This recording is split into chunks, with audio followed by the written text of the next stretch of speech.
MLM, multi level marketing. यानी ये जो इंडस्ट्री है ये पिरामिड स्कीम्स की मॉडल बताई जाती है और वो ऐसा बोला जाता है कि इस इंडस्ट्री में पिरामिड स्कीम की तरह ही पैसे बनाए जाते हैं।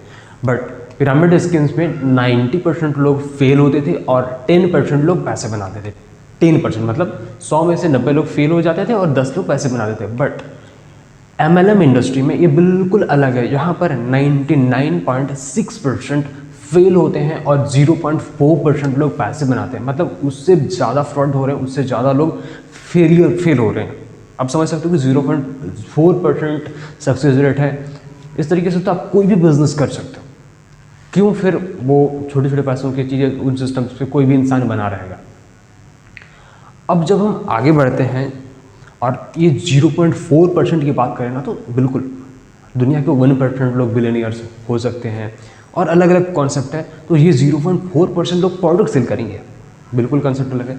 और सच में वो 0.4% जो पर्सन है ना, उनके पास इतनी बड़ी स्किल्स होती है कि वो जाके पूरी की पूरी प्रोडक्ट डायरेक्टर को भी सेल कर सकते हैं। तो अगर आपको करना ही है ना, तो सीधे से बोलोगे उन कंपनियों की भाई हमारे नीचे तो दो होंगे ना, हम 2 कंपनियों को रिफ़र करेंगे, तो इंडिविजुअल बंदे को रिफ़र ही नहीं करेंगे, हो जाएगी ना बड़ी बात। बट ऐसा कोई सिस्टम किसी भी MLM कंपनी में है नहीं। कोई भी B2B डील करने आपको देगा नहीं, क्योंकि पता है उनके कैसे प्रोडक्ट कोई कंपनी लेने वाली है नहीं। अगर सेल ही करनी है तो इस कॉन्सेप्ट से तो ज़्यादा सेल हो जाएगी। अब आगे बढ़ते हैं और गवर्नमेंट के लॉज को देखते हैं।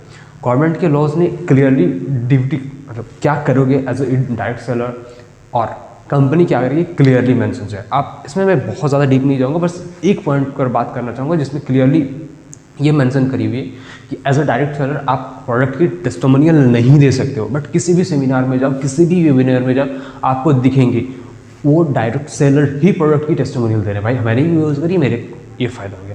क्यों? आप तो झूठ बोल ही सकते हो ना, क्योंकि इससे आपकी फ़ायदा है। सिंपल सी बात है। अब ये जो लॉज आई हुई थी वो 21st में आई हुई थी, 2021 में आई हुई थी।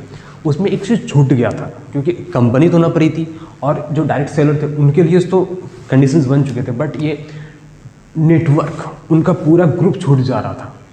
तो अब 23 में जो अमेंडमेंट होके आई, इस पर सेलर्स के नेटवर्क को भी पकड़ा गया।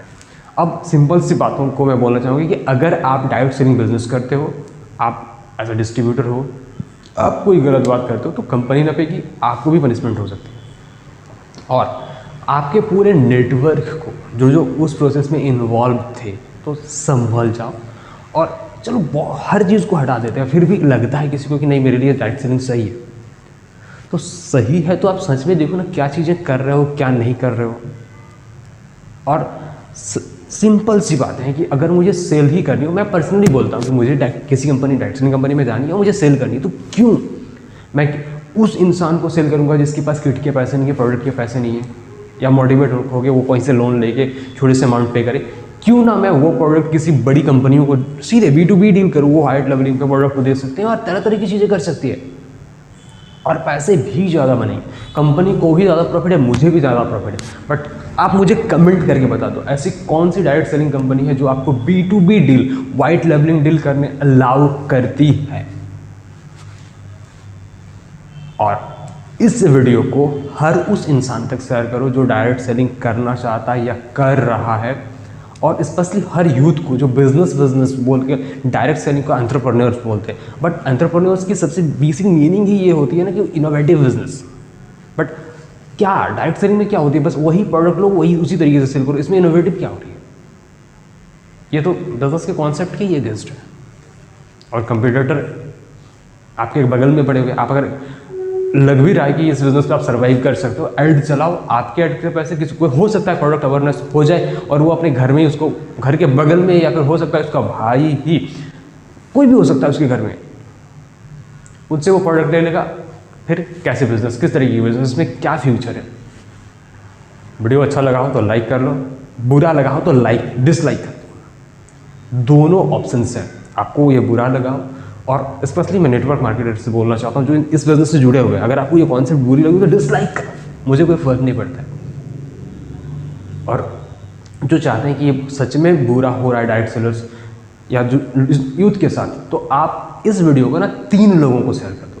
वो जो उनका सिस्टम है बिल्कुल वही सिस्टम, वीडियो अच्छा लग रहा है 3 लोगों को शेयर कर दो। पूरे वीडियो को देखने के लिए बहुत बहुत धन्यवाद।